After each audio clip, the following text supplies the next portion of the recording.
It is a beautiful warm summer's day, and so I'm doing something completely wacky. I'm making a full roast dinner.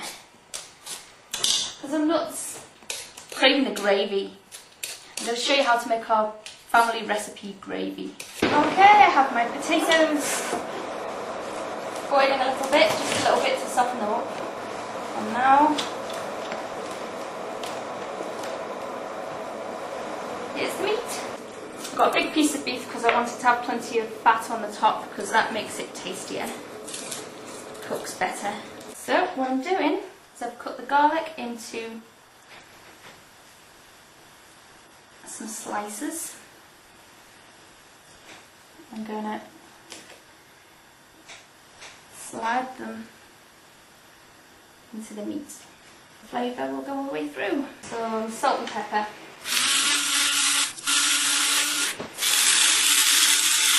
I put this in on a very, very high oven for about 10-15 minutes, and then I turn it down and cook it slowly for the rest of the time. We're going to make sweet carrots.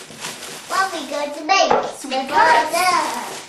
Carrots are sweet anyway, but we're going to make them even sweeter. Yeah. It's a thinly slice the carrots without slicing the fingers. Because we don't like sliced fingers in our carrots, do we, Faith? No. Butter or margarine, I put use clover. Butter, of course. In the pan. Butter. What butter was that?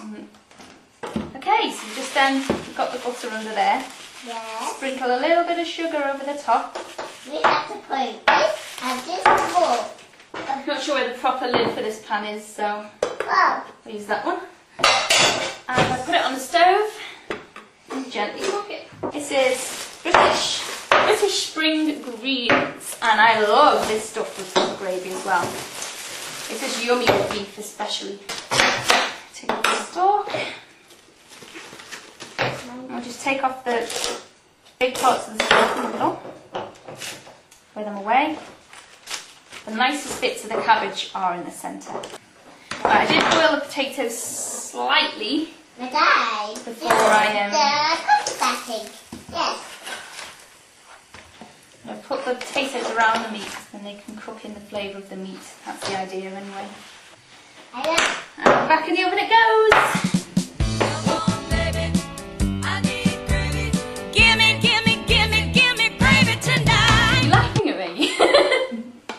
No, dear, of course not.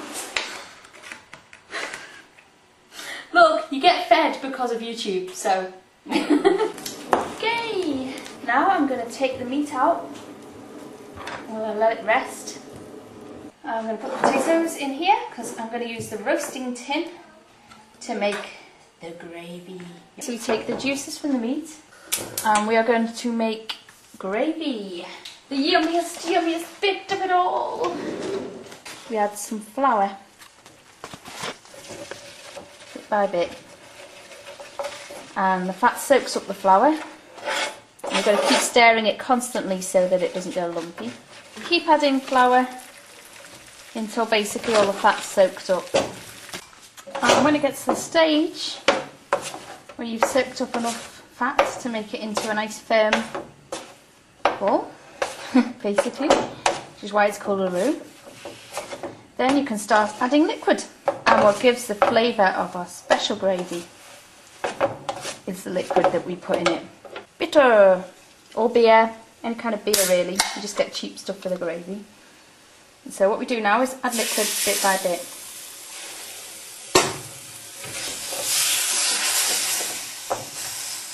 Yeah, it doesn't really look very tasty at this point,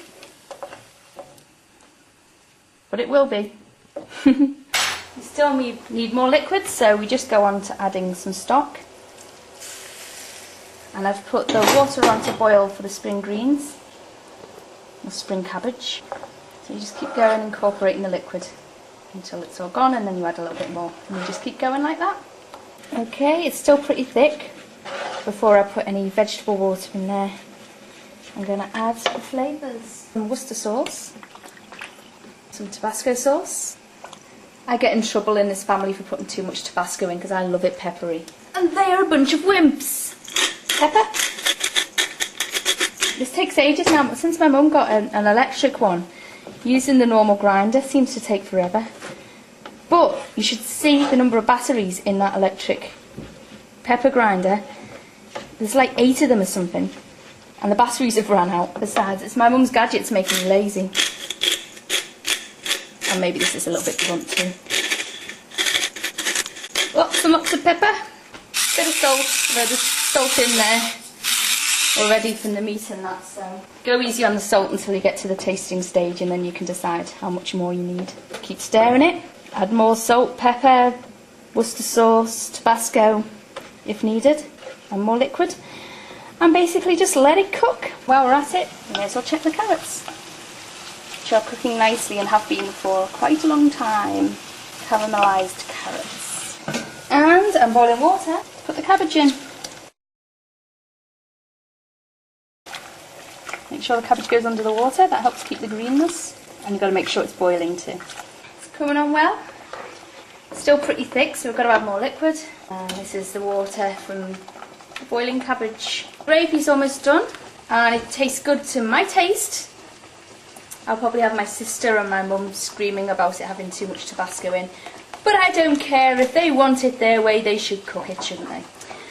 And I'm now going to put in Yorkshire puddings. Gotta have Yorkshire puddings with roast beef. I do cheat though, because I use the frozen ones. Because basically, with Yorkshire puddings, they're one of those things that are really fiddly to make. You kind of have to have a knack with them. And you can buy them frozen and they are just as nice. So, why make your life harder? These, you just pop them in the oven for a couple of minutes, well, a few minutes, 4 minutes. And you really want beef to be a bit rare inside.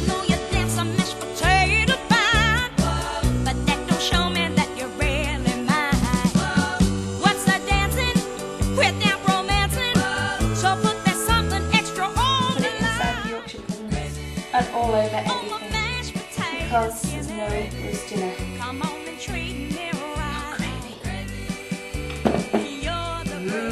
So give me gravy tonight. So what's the verdict on the gravy? Perfect. Well. In fact, I put 2 fingers up on previous, isn't it? Okay. I'm charming. Exactly. What do you mean 2 thumbs? To put 2 fingers up. Well, gee, thanks, Jen. I won't bother cooking for you again. Just make her a mouldy sandwich next time. alright, that goes Come down in on. the annals of family history. Yeah, well, I've put 2 fingers up. That, Jen? Can't deny it either. Yay, at last. Someone else has got another quote in the book and it's not me. Give